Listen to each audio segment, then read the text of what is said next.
All right. So as some of you already know, some of you that are already with us, I do this little reading commentary by yours truly on a book every week.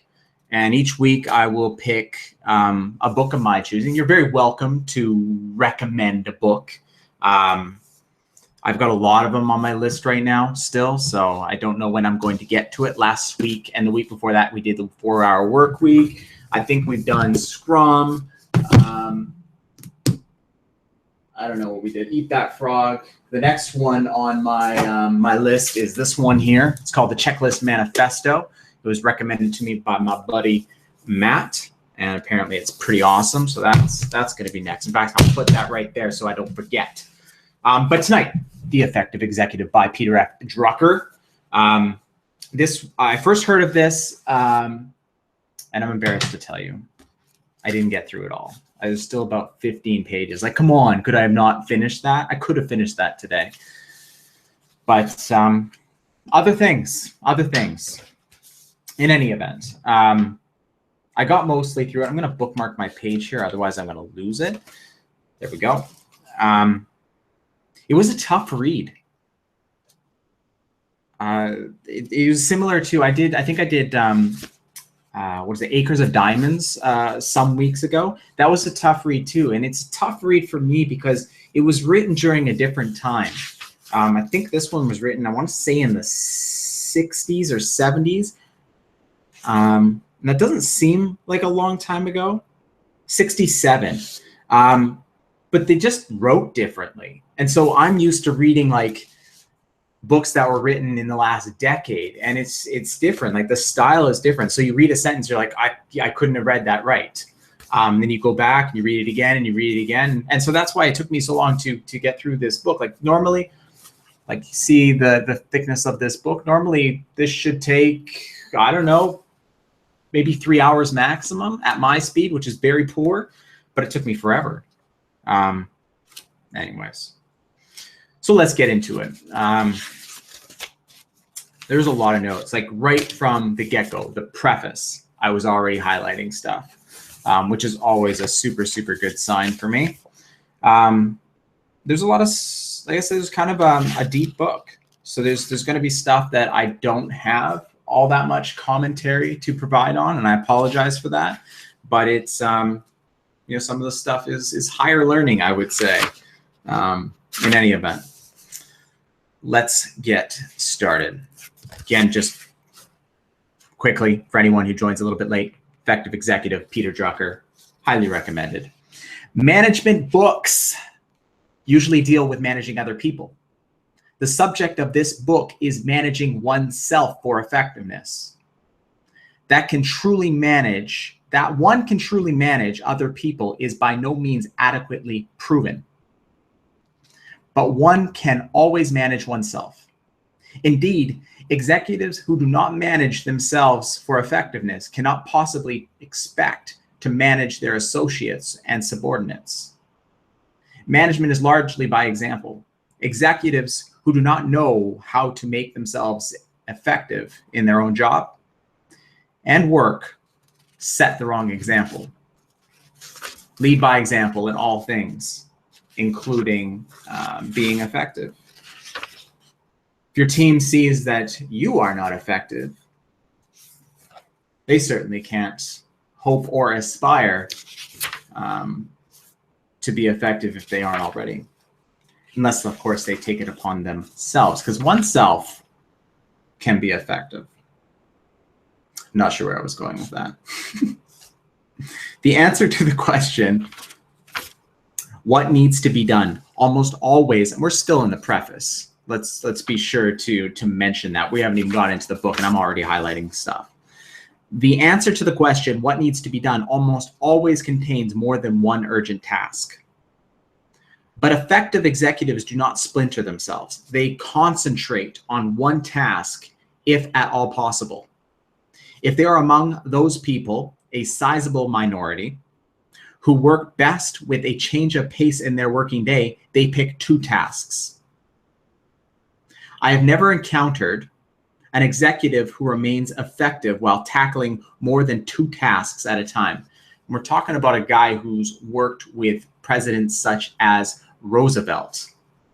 So this guy is no slouch. He's worked with executives like Jack Welch, who I want to say he was GM, but I don't think that's true. I'm getting him confused with someone else, and I'm not going to be able to tell you, but with some pretty serious characters, let me tell you. So focus, something that I certainly struggle with. I think that I can run as many companies as I want at the same time, and that is just not the truth. I can tell you that. Other tasks, no matter how important or appealing, are postponed. However, after completing the original top priority task, the effective executive resets priorities rather than moving on to number 2 from the original list. He asks, what must be done now? This generally results in new and different priorities. Yo, Dev, you've read this, I'm sure. You're a smart dude. I know you've read this. Which is to say, priorities change.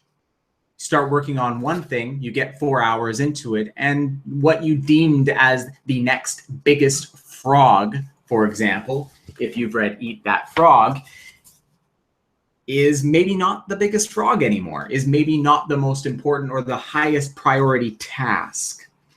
To refer again to America's best known CEO, Jack Welch. I don't want to look it up. Who's that guy? Who is he the CEO of? You'll tell me. You know. I know you know. Asked himself, what needs to be done now? And every time he came up with a new and different priority. But Welch also thought through another issue before deciding where to concentrate his efforts for the next 5 years. He asked himself which of the 2 or 3 tasks at the top of the list he himself was best suited to undertake.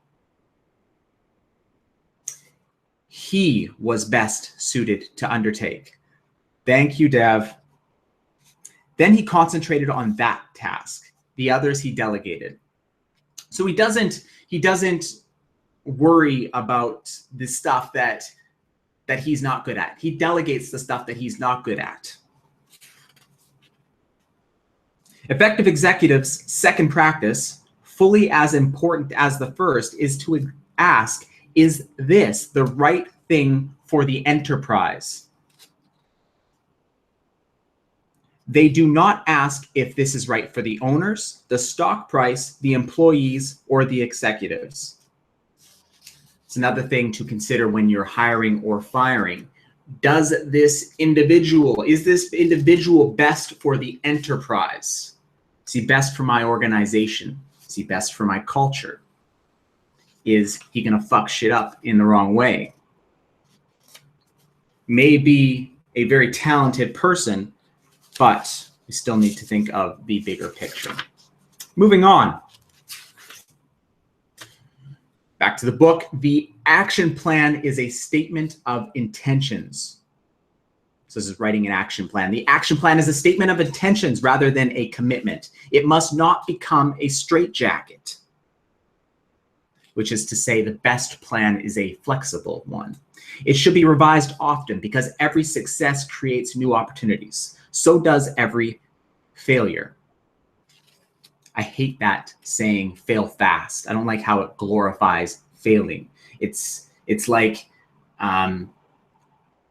it's good to fail almost. And it isn't. It should be avoided if you can. And more than anything, if you're failing so goddamn fast, are you taking enough time to learn from said failures so you don't fail again? I don't think so. The same is true for changes in the business environment, in the market, and especially in people within the enterprise. All these changes demand that the plan be revised. A written plan should anticipate the need for flexibility. In addition, the action plan needs to create a system for checking the results against the expectations. Roosevelt, as he was going into office, had this big plan for economic stability and just kind of a real conservative plan. I think he was a pretty conservative guy from what I've read. And then there was a big financial crisis. I don't remember what they refer to it as. Shit, I don't remember. Anyways, I'm bad at remembering history stuff. And as soon as he got into office, he had to completely change. But he had a backup plan. He had a fallback plan. And so when he went into office, he was ready with something new. A much more liberal and adventurous plan indeed. Moving on. I have not even got out of the introduction yet. That's what's up. This is a good book, my friends. Such a review is especially important for the most crucial and most difficult of decisions. The ones about hiring or promoting people. Studies of decisions. Where did I skip there? Anyway, studies of decisions about people show that only 1/3 of such choices turn out to be truly successful. 1/3 are likely to be draws, neither successes nor outright failures, and 1/3 are failures, pure and simple. Effective executives know this and check up 6 to 9 months later on the results of their people decisions. If they find that a decision has not had the desired results, they don't conclude that that person has not performed. This is very important. They conclude instead that they themselves made a mistake. In a well-managed enterprise, it is understood that people who fail in a new job, especially after a promotion, may not, and indeed are not, the ones to blame. Of course I'm going to get a call right now.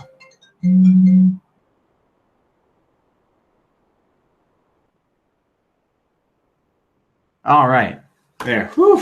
I thought that was going to totally screw everything up. I don't know how to turn that off. I don't know how to not make that happen. If anybody has an idea, let me know, because that is bound to happen again. So before I was interrupted, it's your fault. If you hire someone and they don't do a good job, that's on you, bucko. That's not on them. Executives also owe it to the organization and their fellow workers not to tolerate non-performing individuals in important jobs. It may not be the employee's fault that they are underperforming, but even so, they have to be removed. So it may suck because you're admitting you were wrong about that hire. Right? And you may be prideful, and you may be stubborn. You may want to hold on to that person because they are your personal project. You want them to work out. But eventually, as I have understood in the recent past, it doesn't always work out. And you have to let that person go, because if you don't, it's going to sour everything. Not just you, but the entire organization. If you let that stand, what else will you let stand? Moving on. A systematic decision review can be a powerful tool for self-development too. Checking the results of a decision against its expectations shows executives what their strengths are, where they need to improve, and where they lack knowledge or information.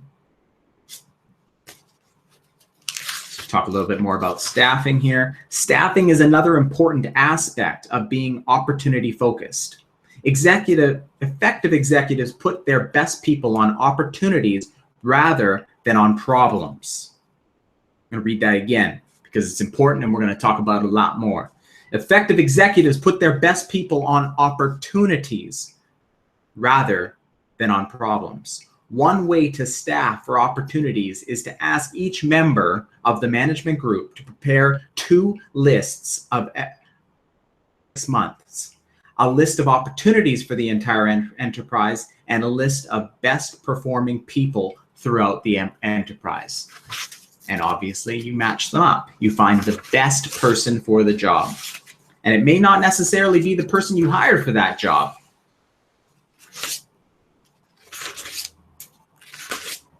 All right, we're now actually, after all that, now we're getting into chapter 1. That's what I'm talking about. This book is no slouch, my friends. I'm going to shed a little light on this situation because my highlighter was running out, and so I can barely see the goddamn thing. All right, that's helpful. Okay. Now we enter chapter 1. Who is an executive? So they talk about knowledge workers and who a knowledge worker is. And it's really, as I understand it, basically a contrast between someone who works like an assembly line, for example. So it's something that the best you can kind of hope for is for it to be more efficient versus a knowledge worker where you can be more than just efficient. You can be effective, which is, of course, what this whole book is about. So long ago, there were a very small amount of jobs that were knowledge workers. For example, a doctor, a physician would be a knowledge worker. Whereas today, a lot of people are knowledge workers. Let me try and let them explain it because I'm doing a shit job. Every knowledge worker in modern organization is an executive if, by virtue of his position, this is an old book, so you're going to see a lot of he, a lot of his, a lot of him, a lot of man, a lot of men. I'm not going to correct because it's going to ruin my flow. But by virtue of his position or knowledge, he is responsible for a contribution that materially affects the capacity of the organization to perform and to obtain results. This may be the capacity of a business to bring out a new product or to obtain a larger share of a given market. Such a man or woman, yo, Kevin, must make, it's like the only time they put or woman in brackets, and it's right after I made that comment. That's funny. Must make decisions. He cannot just carry out orders. He must take responsibility for his contribution. We're going to talk a lot about contribution. All right. I apologize. It's that damn highlighter. It's not helpful. I got to get a better highlighter. Yellow is not good. The problems or the promise of effectiveness. Increasing effectiveness may well be the only area where we can hope significantly to raise the level of executive performance, achievement, and satisfaction. We certainly could use people of much greater abilities in many places, but we are not going to breed a new race of superhuman. Mind you, this was written in '67, so I don't know. We will have to run our organizations with men as they are. So we're not going to get any more superhuman than we already are. Mind you, this was before the desktop computer as well, right? So you could say that's kind of an extension of us. But if we're just looking at the human, not going to get any smarter necessarily, which I guess it could be argued now too. But in any event, the one thing we truly can control is our effectiveness. We will have to extend the range of human beings through the tools they have to work with rather than through a sudden quantum jump in human ability. All right. So now we're talking about effectiveness can be learned. These are essentially 5 such practices, 5 such habits of the mind that have to be acquired to be an effective executive. This is what you need to do. We are superhuman. Effective executives know where their time goes. So I talk a lot about auditing yourself, auditing your time, especially. And I'll talk about a couple of my tricks. They work systematically at managing the little of their time that can be brought under control. That's number 1, auditing your time and controlling your time. Number 2, effective executives focus on outward contribution, the contribution to their organization, for example. They gear their efforts to results rather than to work. They start out with the question, what results are expected of me, rather than with the work to be done. So what is the KPI, key performance indicator, of my organization? What is expected of me? Rather than with the work to be done, let alone with its techniques and tools. Number 3, effective executives build on strengths their own strengths, the strengths of their superiors, colleagues, and subordinates, and on the strengths in the situation, that is, on what they can do. They do not build on weakness. They do not start out with things they cannot do. We were talking about Jack Welch earlier. He did not start out with things he could not do. He focused on the things he was best suited for. Effective executives concentrate, this is number 4, on the few major areas where superior performance will produce outstanding results. They force themselves to set priorities and stay with their priority decisions. Discipline. Discipline, discipline, discipline. They know that they have no choice but to do first things first, and second things, not at all. Focus. The alternative is to get nothing done. And that isn't an acceptable alternative. Effective executives, number 5, finally make effective decisions. They know that this is, above all, a matter of system, of the right steps in the right sequence. They know that an effective decision is always a judgment based on dissenting opinions rather than on consensus of facts. We'll talk about that near the end. And they know that to make many decisions fast means to make the wrong decisions. What is needed are few but fundamental decisions. What is needed is the right strategy rather than razzle-dazzle tactics. So all that in chapter 1. And that was only 4 of these dumb tags. I got a lot more here. Definitely recommend this book if you're just joining us, The Effective Executive, which I will repeat a million times because he refers to the effective executive a million times. And just as I said, effective executives know that time is the limiting factor. The limiting factor. The output limits of any process are set by the scarcest resource, which is time.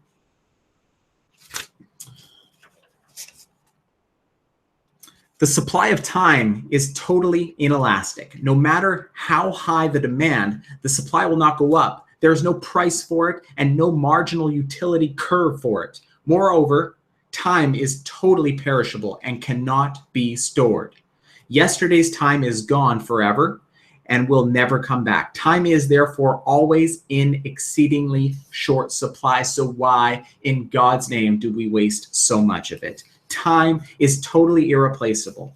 Within limits, we can substitute our one resource for another. Copper for aluminum, for instance. We can substitute capital for human labor. We can use more knowledge or more brawn, but there is no substitute for time. Yet most people take for granted this unique, irreplaceable, and necessary resource. Nothing else perhaps distinguishes effective executives as much as their tender, loving care of time. Man is ill-equipped to manage time. Get yourself a time tracker. And I'm not just saying like a little egg timer, which is helpful, but you've got to know what it is that you're doing during that time so that you can go back and audit what it is that you spent that time on. You have to have context. Lots of time trackers out there. If you want to pay for it, I don't know, Harvest or I think the free version of FreshBooks offers a time tracker. Yes, I'm certain it does, in fact. I recommend that. Heck, you could even write it down if you'd like. Stopwatch and a pen. If we rely on our memory, therefore, we do not know how time has been spent. So I just covered that. The effective executive, therefore, knows that to manage his time, he first has to know where it actually goes. I must have read this or something. All right, where we are. We're still in Know Thy Time. The time demands on the executive. To be effective, every knowledge worker, and especially every executive, therefore needs to be able to dispose of time in fairly large chunks. To have small dribs and drabs of time at his disposal will not be sufficient, even if the total is an impressive number of hours. I recently saw Deb post something about his calendar and how he's organized it. I took some cues from that. I took some cues from there. And now what I've done is I've batched the meetings that I take. So because I use a Calendly link, which basically gives people access to my calendar and they can book time and whatnot, what I've done is I basically created these chunks of time for myself where I can get thoughtful work done, which is what they're talking about here, instead of allowing people to like book 15 minutes here, 15 minutes there, 15 minutes there, 15 minutes there, which fractures my day and doesn't allow me the time to get thoughtful work done. They call it dribs and drabs of time. Moving on.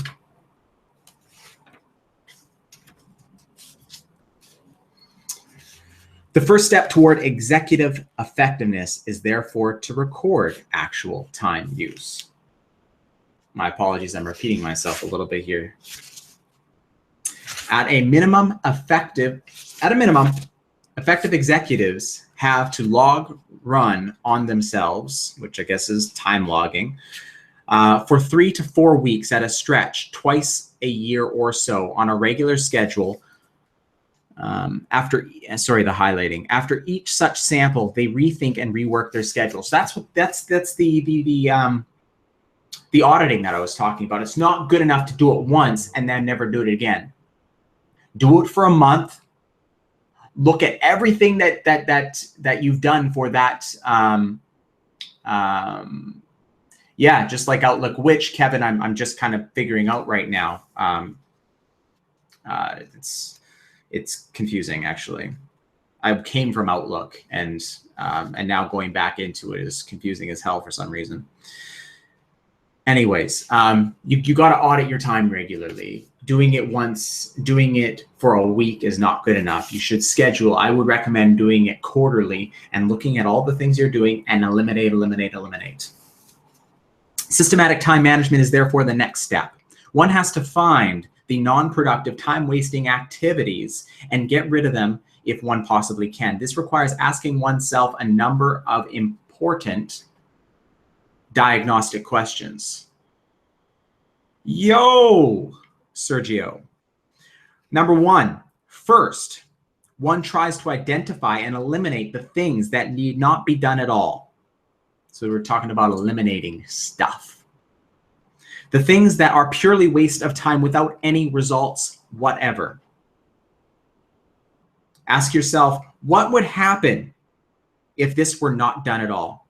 And if the answer is nothing would happen, then obviously the conclusion is to stop doing it. Word.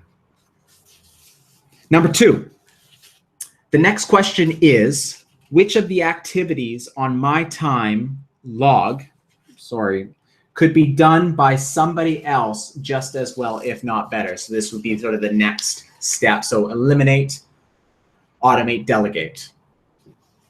You can start to see a lot of the stuff that Tim Ferriss grabbed from this and put in his own book. Not in like any sort of a infringing type way or anything, but he took some of the principles from here and put it into terms that people like I can understand, because this is tough for me, strangely. But he put it in an easier way in his own book, and thank goodness for Tim. I put a little, so I'm starting to do these little sticky notes now because I want to remember, like, this is what I want to comment on. My rule is essentially, and I've repeated this before, so I apologize. If somebody can do it at least 80% as well as I can, it's gone. I no longer do it. It's not important. That 20% is usually almost always never important. Of course, it depends on exactly what you're doing, but I find in most cases. Number three, a common cause of time waste is largely under the executive's control and can be eliminated by him. That is the time of others he himself wastes. There is no one symptom for this, but there is still a simple way to find out. That is to ask other people. Effective executives have learned to ask systematically and without coyness, what do I do that wastes your time without contributing to your effectiveness? I ask any one of my team members to let me know, whether by Facebook or via Slack. I definitely want to know that, and I certainly intend to ask everybody about that, because I have no doubt, even today, Serge, I asked you a question I didn't need to ask you. I should have gone to the source. I should have gone to Alex, because Alex would have been the right person in the chain of command to ask, but I wasted your time instead. To ask this question and to ask it without being afraid of the truth is the mark of the excellent executive. No, I read that wrong. The effective executive, of course. Moving on. Pruning the time wasters. Number one, the first task here is to identify the time wasters which follow from lack of system or foresight. The symptom to look for is the recurrent crisis, the crisis that comes back year after year. If you're not auditing your time, you'll never know. You'll never know what's so. What I recommend, motherfucker, what's going on here? Due to current pop. I gotta check my wireless connection. All right, we're still good. My apologies for my profanities. So what I was gonna say is I highly recommend, don't write shit down and there I go again. Don't write stuff down in a book. You can't look at a book and see everything you've done for a month, unless you have tiny handwriting. Put it on a Trello board, for example, Trello.com, open up a Trello account, it's free. On a Trello board, you can see everything you've done for a month, if you are disciplined enough to keep track of it, which you absolutely must be. And so you'll start to see trends, things that you're queuing up for yourself on a recurring basis. Now they're talking about recurring crisis. So annoying clients maybe that are constantly, everything's a crisis for them. So maybe they are a time waster and thus should be eliminated. A recurrent crisis should always have been foreseen. Well, of course, because you're using a Trello board, right? Of course. Not books, Kevin. I mean like a Hilroy notebook, if people still use those, like a ring binder type situation with paper. No, not on a book. That would be terrible. It can therefore either be prevented or reduced to a routine which clerks can manage. The definition of a routine is that it makes unskilled people without judgment capable of doing what it took near genius to do before. For a routine puts down in systematic step-by-step form what a very able man learned in surmounting yesterday's crisis. Just keeps reminding us to audit, to be systematic about it, and to be disciplined about it. Similarly, a well-managed organized, I like this one. I'm going to put this quote everywhere. I like this one. Similarly, a well-managed organization is a dull organization. The dramatic things in such an organization are basic decisions that make the future rather than heroics in mopping up yesterday. That is beautiful. Number two, time wastes often result from overstaffing. Generally speaking, if you are too busy, if your organization is too busy, if you're running around with your head cut off, it's not because of lack of staff, it's lack of process, lack of systems, lack of discipline. Much more common is the workforce that is too big for effectiveness. The workforce that spends, therefore, an increasing amount of its time interacting rather than working. There is a fairly reliable symptom of overstaffing. If the senior people in the group, and of course the manager in particular, spend more than a small fraction of their time, maybe 1/10, on problems of human relations, on feuds and frictions, on jurisdictional disputes, and questions of cooperation and so on, then the workforce is almost certainly too large. I guess if they were smaller, they likely wouldn't have the time for that sort of thing. Number 3, another common time waster is malorganization. Its symptom is an excess of meetings. If you want to talk more about meetings, I did a similar reading on Meetings Suck, and behind me is the book Meetings Suck. I highly recommend it. Very intelligent author. He also wrote Double Double, another wonderful book. Meetings are, by definition, a concession to deficient organization. So if you're having meetings all the time, does that mean that you are a deficient organization? I don't know. I don't know. Meetings, therefore, need to be purposely directed. An undirected meeting is not just a nuisance. It is a danger. But above all, meetings have to be the exception rather than the rule. I'm going to read that one more time because I think that's important. But above all, meetings have to be the exception. They're if I have to, if we must, rather than the rule. So your first instinct shouldn't be to go into meetings. An organization in which everybody meets all the time is an organization in which no one gets anything done. Let me plug in my phone here because it is going to die. Lots of technical issues today. Fortunately, I am prepared with this bad boy, little block charger. All right, we're good to go.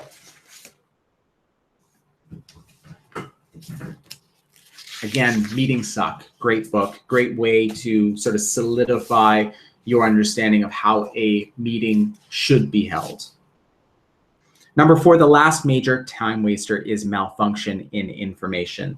So a good example would be from my own organization is we don't always file things where they're supposed to be, or we don't always communicate perhaps as well as we should, or various things like that.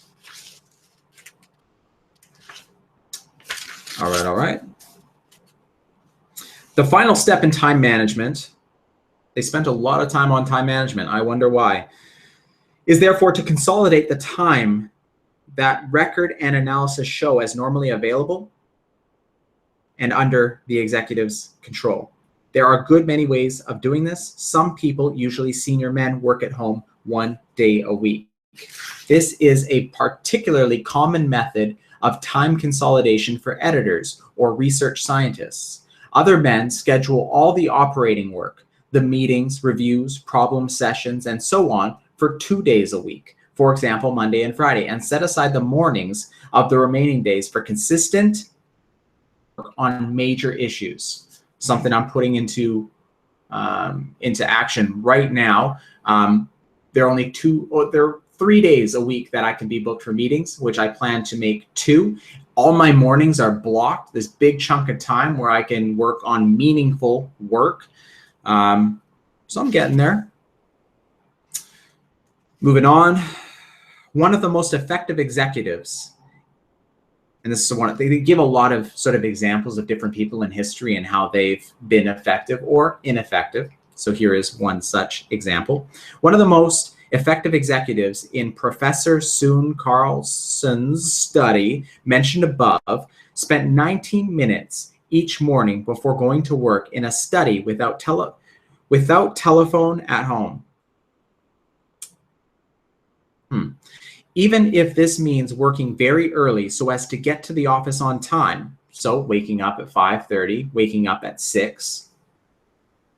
I started trying to get up at 6. I've been back and forth about this for a while. I was trying to do 5 and I was miserable. 6 seems to be the sweet spot. And then starting my day out with a chunk of reading, because I basically have to now. And then moving into planning the day, if I didn't already do it the night before, which I should do, but I don't always do. And then thoughtful work. And so it isn't really till 11 a.m. that I would even check email, which is lovely. And the reason why working home nights is so popular is actually its worst feature. It enables an executive to avoid tackling his time and management during the day. So if you're effective, most people should have no reason to bring home work. Moving on. So now we are at chapter 3. What can I contribute? They focus a lot on contribution. The man who focuses on efforts and who stresses his downward authority is a subordinate, no matter how exalted his title and rank. But the man who focuses on contribution and who takes responsibility for results, no matter how junior, is the most literal sense of the phrase top management. He holds himself accountable to performance of the whole, upwards and downwards.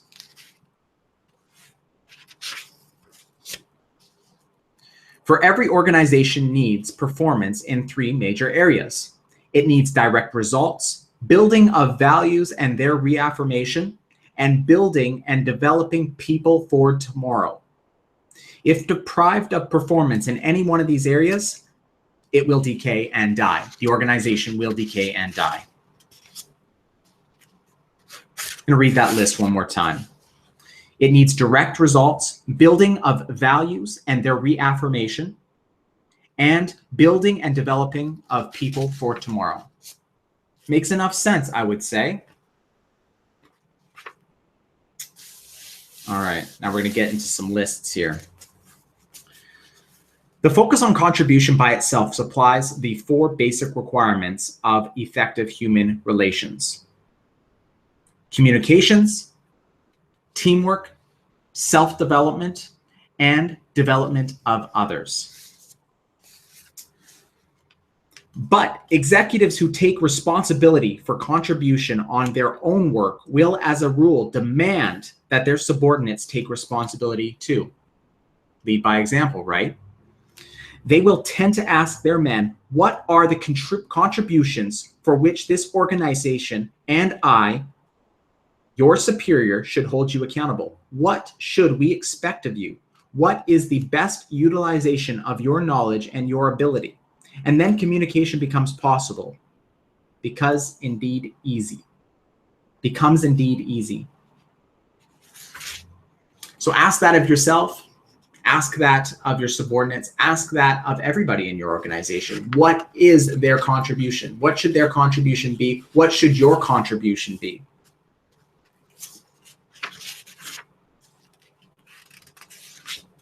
And what is the best utilization of your time? Where can you make the largest and most impactful contribution?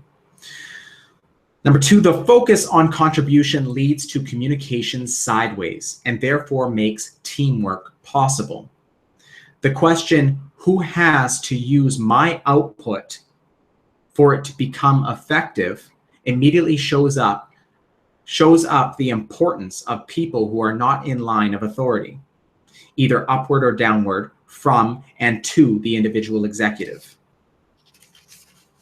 I'm kind of skipping a little bit because we still have a lot to cover and we are already 6:20. So my apologies if I'm not commenting too much. We may have to, there is a ton left in this book. We may have to split this between 2 days.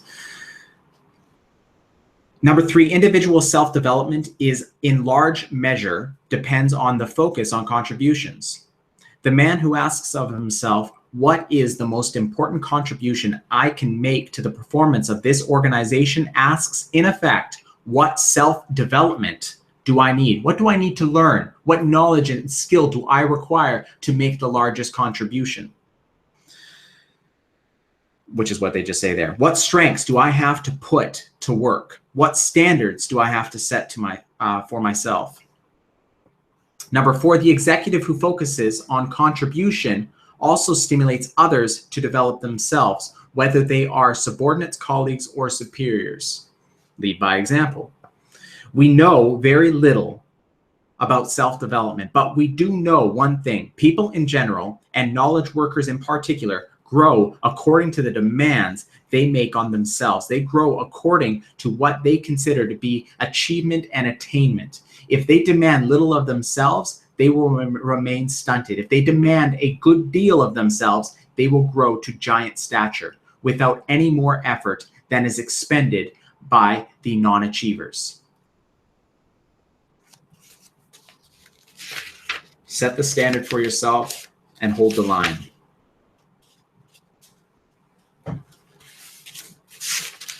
Making Strength Productive, Chapter 4.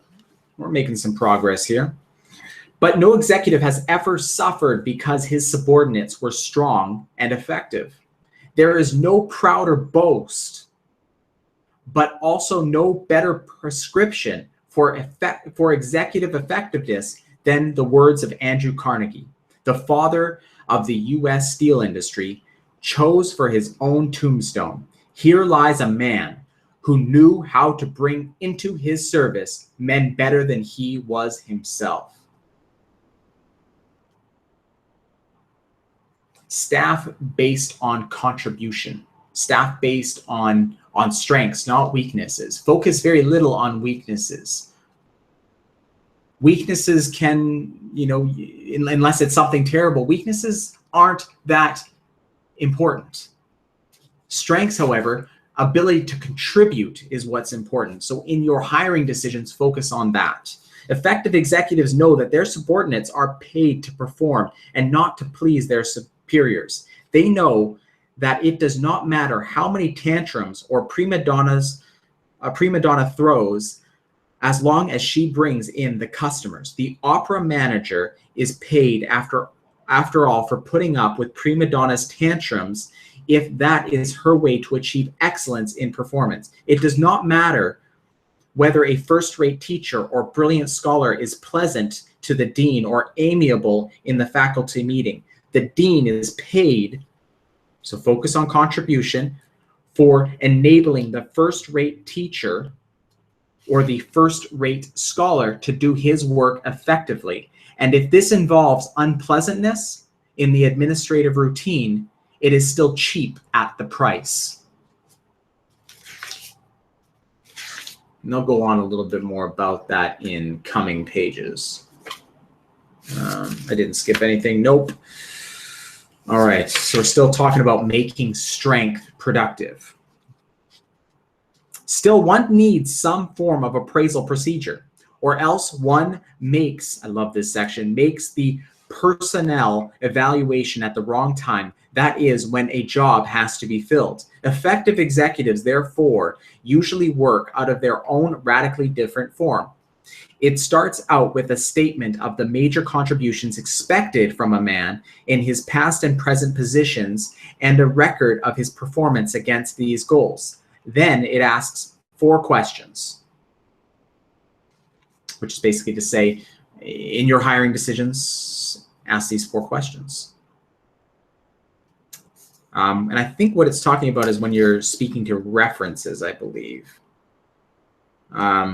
Or when evaluating existing employees, perhaps. What has he or she done well? What, therefore, is he likely to be able to do well? What does he have to learn or to acquire to be able to get the full benefit from his strength? If I had a son or daughter, would I be willing to have him or her work under this person? If so, why? If no, why? It's an important last question there. This appraisal actually takes a much more critical look at a man than the usual procedure does, but it focuses on strengths. It begins with what a man can do. Weaknesses are seen as limitations to the full use of his strengths and to his own achievement, effectiveness, and accomplishment. The last question is the only one which is not primarily concerned with strengths. Subordinates, especially bright, young, and ambitious ones, tend to mold themselves after a forceful boss. There is, therefore, nothing more corrupting and more destructive in an organization than a forceful but basically corrupt executive. Such a man might well operate effectively on his own. And so the way to sort of judge that is ask yourself, would I be comfortable with my daughter or son working under this working under this man? If the answer is no, then you don't want that man or woman in your organization, obviously. Moving on. A superior has a responsibility for the work of others. He also has the power over the careers of others. Making strengths productive is therefore much more than an essential for effectiveness. It is a moral imperative, a responsibility of authority and position. To focus on weakness is not only foolish, it is irresponsible. A superior owes it to his organization to make the strength of every one of his subordinates and as productive as it can be. But even more does he owe it to the human beings over whom he exercises authority to help them get the most out of whatever strength they may have. Organization must serve the individual to achieve through his strengths and regardless of his limitations and weaknesses. There was somewhere in this book they talk about in Japan during this time, or perhaps a little before this time, employment was permanent. Employment was for life. And so what do you do if you have a weak employee? Well, you figure out what are their strengths, what contribution you can make, and you double down on that. You don't have a choice. You can't focus on weaknesses. So your choice is to focus on their strengths and their contribution. And that is not a bad way to go. All in all, the effective executive tries to be himself. He does not pretend to be someone else. He looks at his own performance and at his own results and tries to discern a pattern. What are the things, he asks, that I seem to be able to do with relative ease, while they come rather hard to other people? More about auditing yourself and doubling down on your strengths. In human affairs, the distance between the leaders and the average is a constant. If leadership performance is high, the average will go up. The effective executive knows that it is easier to raise the performance of one leader than it is to raise the performance of the whole mass. So instead of working on every person individually, work on their leader. If you can get that person to lead by example, everybody's points go up essentially. He therefore makes sure that he puts into the leadership position, into the standard setting, the performance-making position, the man who has the strength to do the outstanding, the pace-setting job. So the person to set the pace. He puts the person who can set the best pace in the most important position, in the leadership position. The task of an executive is not to change human beings. Rather, as the Bible tells us in the parable of the talents, the task is to multiply performance capacity of the whole by putting to use whatever strength, whatever health, whatever aspiration there is in individuals.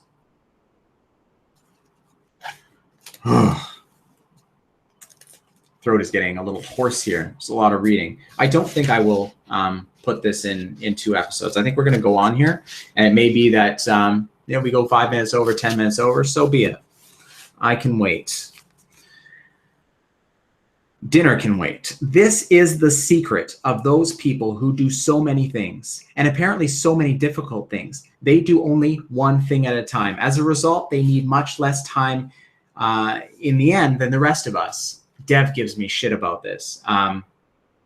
We had a conversation, an email exchange not long ago, and I think it ended in him saying, "Oh, you perhaps you're one of those Branson types that can do, multiple companies." And I'm thinking, "Oh, of course that's who I am." But I am not. I know I am not. I may be able to run multiple organizations at the same time or multiple companies at the same time, but I cannot do more than one thing at the same time. I know I can't. I try. I've tried forever, and I still try, but I know I can't. And so this book, this wonderful, wonderful book, has kind of got me committed to doing one thing at a time. One task at a time, anyways. Effective executives know that they have a great many things done and done effectively. Know that they have to get a great many things done and done effectively. Therefore, they concentrate their own time and energy, as well as that of their organization, on doing one thing at a time and on doing first things first. So doing one thing at a time and doing the most important thing first. And if you're organized and you set up your day, or you set up your week, if you set up your month, if you set up your year, you'll be able to prioritize those things. And as you finish, as they tell you earlier, as you finish the most important thing, reprioritize, because number 2 may not be number 2 anymore. Above all, the effective executive will slough off an old activity before he starts a new one. This is necessary in order to keep organizational weight control. Without it, the organization soon loses shape, cohesion, and manageability. Social organizations need to stay lean and muscular as much as biological organisms. I can't remember what that's about. Above all, the effective executive will slough off an old activity. Oh, it's kind of like we all have full dance cards, essentially. We can't take on any more. So if we are going to take on any more, we have to remove one thing. So functioning that way. Systematic sloughing off, I'm going to call it elimination. Let's call it elimination. Systematic elimination of the old is the one and only way to force the new. There is no lack of ideas in any organization. I know creativity is not our problem, but few organizations ever get going on their good ideas. Everybody is much too busy on their tasks of yesterday, putting out fires, putting all programs and activities regularly on trial for their lives. I'm going to say that again because I fucked it up. Putting all programs and activities regularly on trial for their lives and getting rid of those that cannot prove their productivity works wonders in stimulating creativity, even in the most hidebound bureaucracy.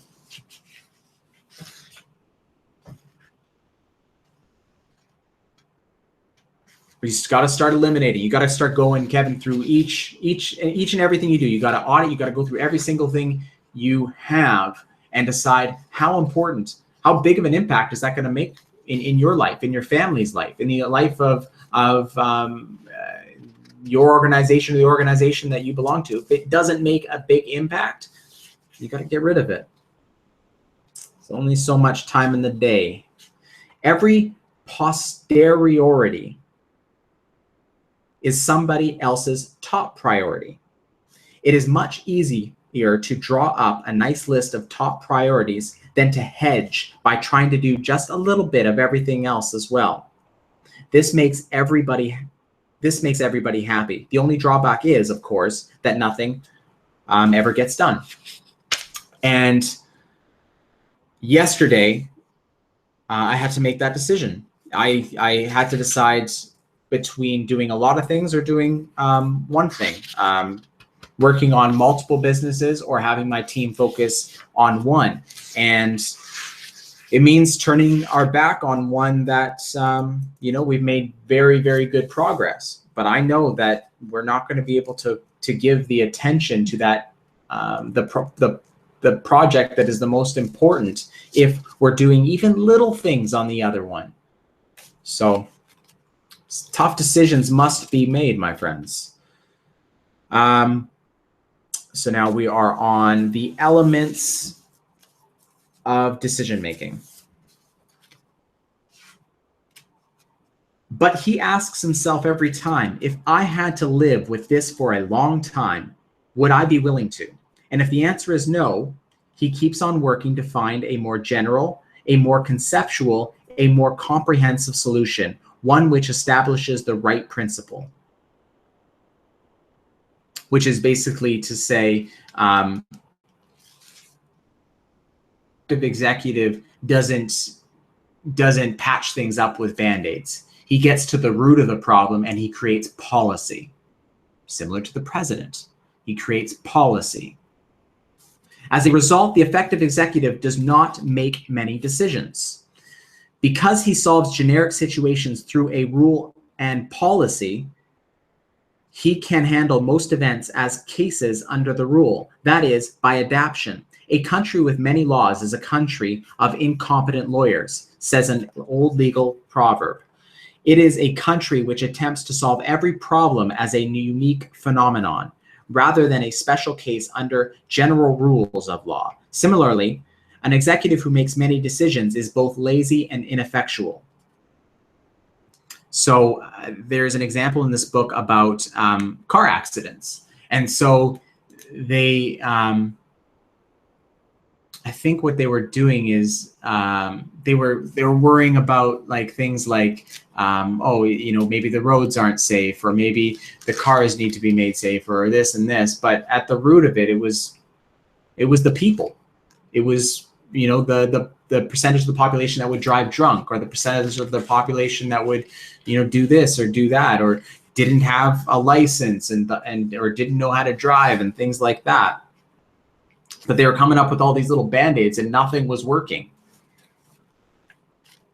I'd say Tesla might be fixing that. I don't know. I think that might be the root of the problem. Take the steering wheel out of the hands of the human. The decision maker also always tests for signs that something atypical, something unusual is happening. He always asks, does the explanation explain the observed events, and does it explain all of them? He always writes out what the solution is expected to make happen. Make automobile accidents disappear, for instance, and then test regularly to see if this really happens. So don't lose sight of the problem.